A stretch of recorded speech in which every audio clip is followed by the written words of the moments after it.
कि एक परिवार में एक व्यक्ति को आरक्षण मिलना चाहिए जब तक कि मेरे बेटे को कोई ब्राह्मण अपनी बेटी दान नहीं करते, उससे उसका संबंध नहीं बना दे। किसी भी समाज के किसी भी व्यक्ति को, खास करके ब्राह्मण समाज के व्यक्ति को, यदि उनकी भावना आहत हुई है तो मैंने तहे दिल से अपनी माफ़ी मांगी है और खेद व्यक्त किया है। अभी आपने सुना, एक साहब कह रहे हैं कि आरक्षण तब तक रहना चाहिए जब तक कोई ब्राह्मण उनके बेटे को बेटी दान ना कर दे या फिर वो उससे संबंध ना बना ले।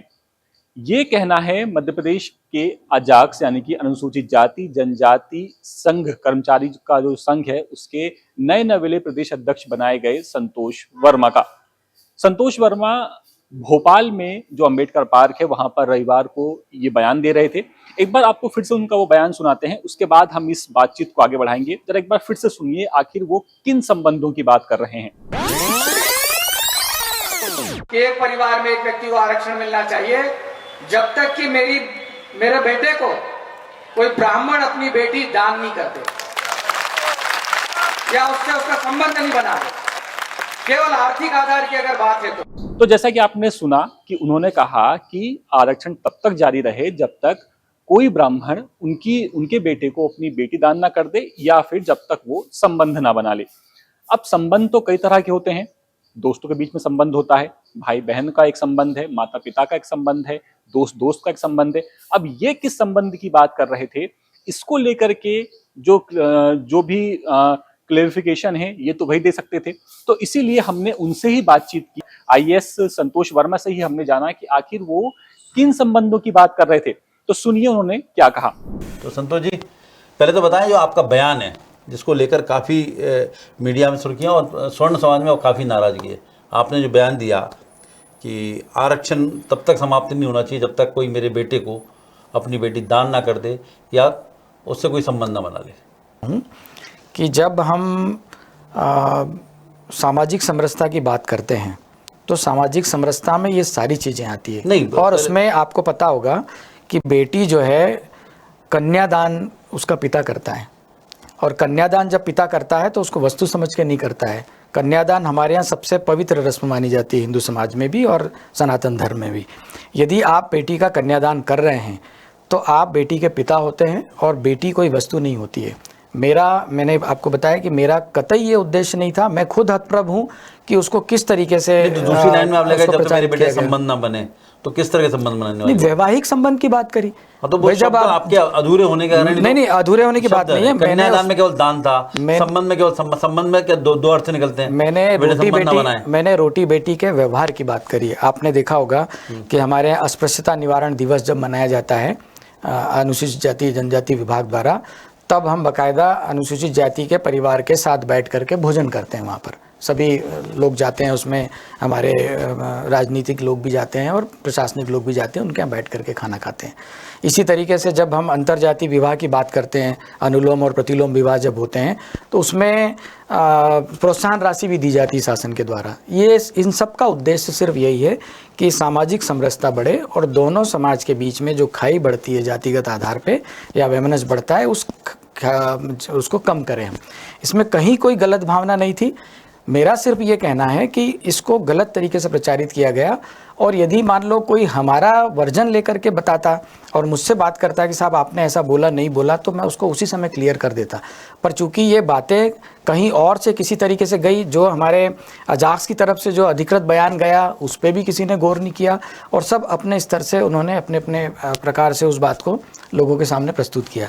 मेरा यह कहना है कि किसी भी समाज को व्यक्तिगत रूप से टारगेट करने का न तो मेरा आशय था और न ही मेरे ऐसे कोई शब्द थे जिससे कि मैं किसी की भावना आहत हो।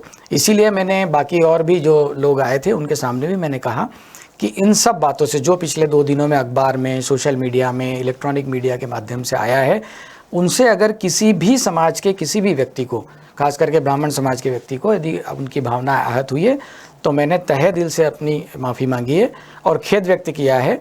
और बहुत जल्द हम ये भी प्रयास करेंगे कि किसके द्वारा ये सब चीज़ें फैलाई गई उनको भी हम जल्दी एक्सपोज करें।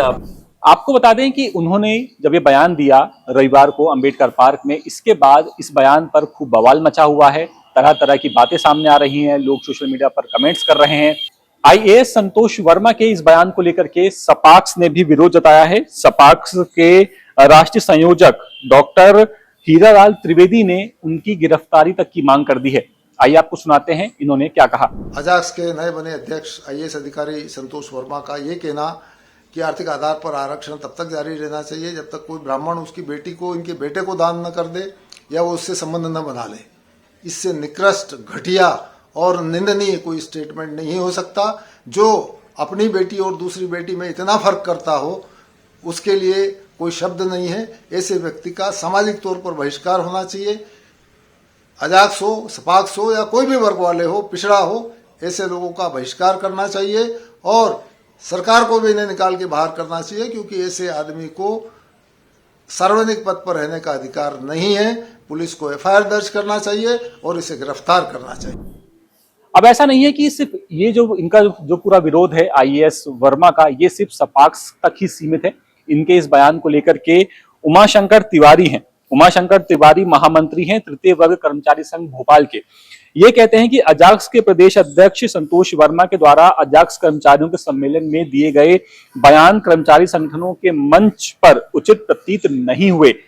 प्रत्येक कार्यालय में हर जाति धर्म के कर्मचारी मिलकर काम करते हैं। इस प्रकार के बयानों से कहीं ना कहीं कर्मचारियों में खाई बढ़ेगी, मतभेद पैदा होंगे। ये कहना है उमाशंकर तिवारी का, जो कि तृतीय कर्मचारी संघ भोपाल से हैं, इनसे इनका संबंध है।